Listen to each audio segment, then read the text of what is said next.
This is the mystery killer, according to authorities, caught on camera but never caught to arrest in the murder of Aliza Sherman.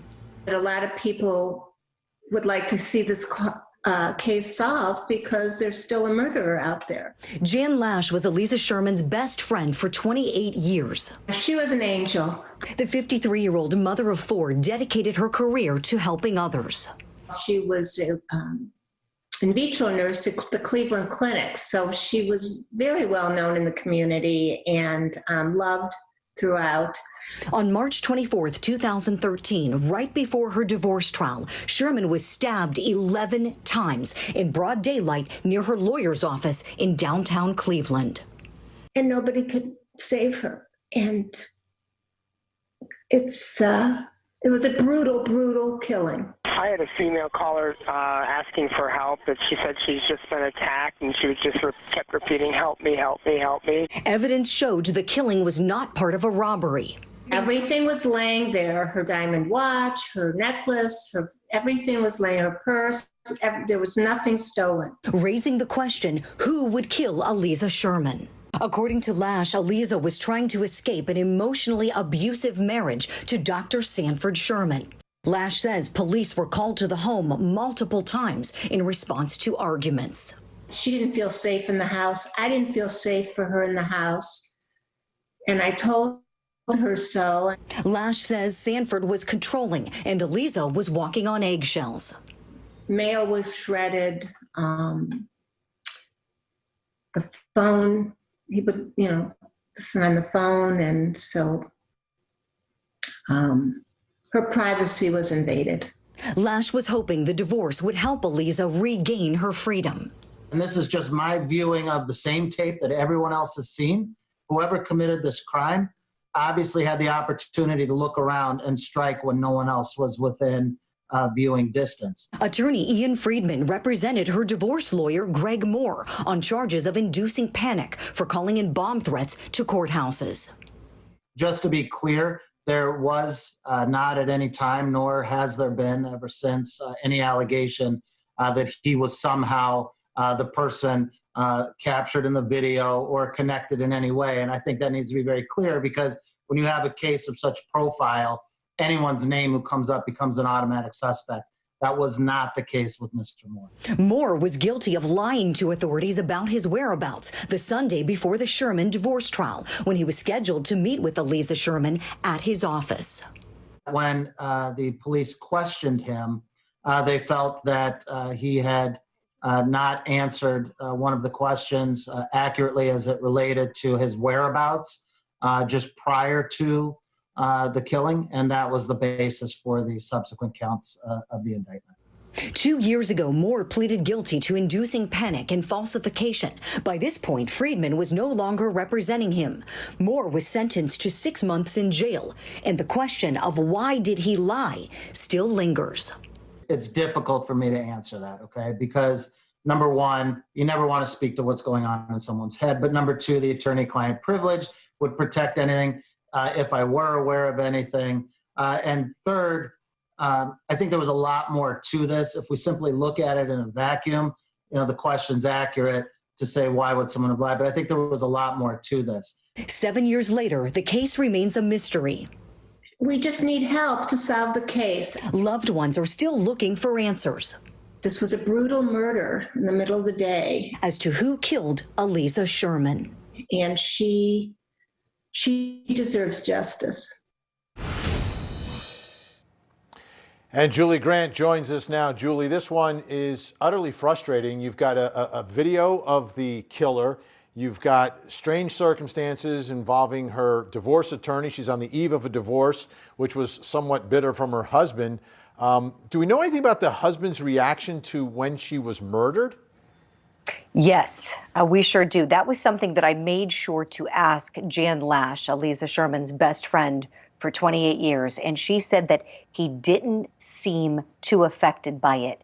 He didn't seem to be emoting much at the funeral and has not been interested all these years in solving the case. There's a group of those friends who are advocating for justice for this woman, and Jan Lash told me that Dr. Sherman has not contributed a dime toward that $100,000 reward money, nor has he expressed any interest in knowing what the group is doing, trying to find his wife's killer. So, according to her, doesn't seem to feel very affected at all by this, Vinny.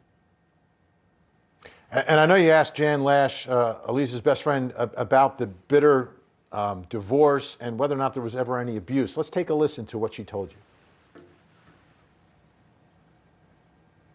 She had mentioned that she had been, pushed, and I think, it had escalated so much in the house that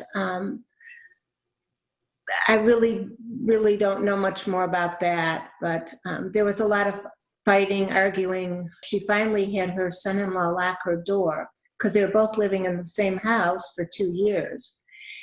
I didn't feel that she was safe there. I didn't want her to eat anything or drink anything.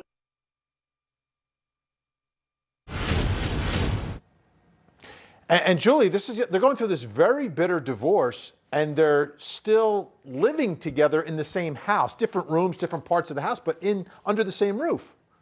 Right. That was really something very shocking to me, Vinny. And then when she said at one point she had to have her son-in-law locking the door so that he couldn't enter the room.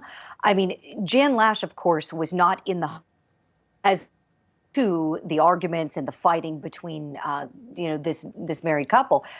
However, everything she was telling me, I can say this just looking at it from a very analytical standpoint. I see signs of domestic violence here. This is what this says to me: the verbal abuse, the emotional abuse, the power control. That's something I asked her about. I said, "Did you see power and control dynamic going on?" She said, "Yes." Aliza, was very much controlled by her husband. And she said, "I was so afraid of losing my best friend because I knew he wouldn't hesitate to exert that power to cut me off. So I tried to always be a friend to him, and he could be very, very charming to me." So you could tell she felt very uncomfortable and torn when I was really pressing her. Was there any physical abuse she was aware of? And you heard that where she said she was aware that she was pushed. To me, this sounds like it was a very scary relationship, Vinny, especially toward the very end there when they're living in the same home in separate rooms and she has to lock her, not feeling safe under her own. And the bottom line here is this happened in broad daylight. It was a Sunday, and it was kind of strange, right? Because she had met with her attorney on Saturday, and then he wants to have another meeting with her on Sunday, so she shows up with the divorce trial coming up on a Tuesday. You're correct. And it's my understanding she had a box of files with her. They're doing case prep on a Sunday. And this attorney, one thing we learned was that perhaps he wasn't the most prepared lawyer going into trial, because we know he had the issues prior to this that attorney Ian Friedman represented him on, and that was calling in those bomb threats, because it seems that he wasn't prepared to take his cases to trial. But the real issue with him was that he lied. He told her he was going to be there. He wasn't there. She was calling, texting, saying, "Where are you?" And he's saying, "I'll be there. I'll be at the door in a moment." And he wasn't there. And she said, "It's too cold for me to wait outside. I'm going to go back to my car." And that is when this vicious attack happened. So as you know, this case has so many different twists and turns and facts. It's really quite a mystery, really and truly. And why would that attorney lie? We still don't know. And why would her husband not care about this after the fact? Perhaps that is a telling fact as well.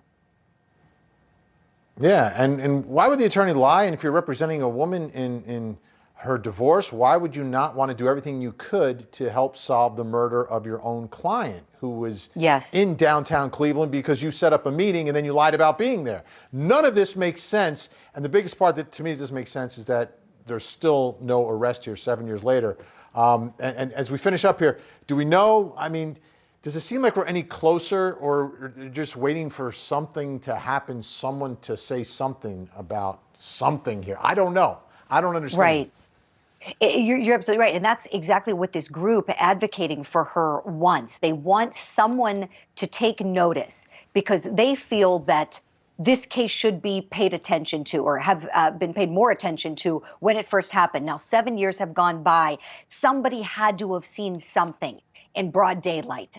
They're hoping with advances in technology, and if this case starts to garner national attention, and we know it's caught our interest at Court TV, perhaps somebody is going to come forward and say, hey, wait a second, why wasn't this done? Were all these people as closely examined as they should have been? To me, that's the biggest question here. Beyond alibis and whatnot, were these people truly examined? And were all of the folks who had connections with her interviewed? So we shall see. But I can tell you this, that those folks are very, very grateful for our interest in the case, Vinny. Julie Grant, excellent work. Thank you so much.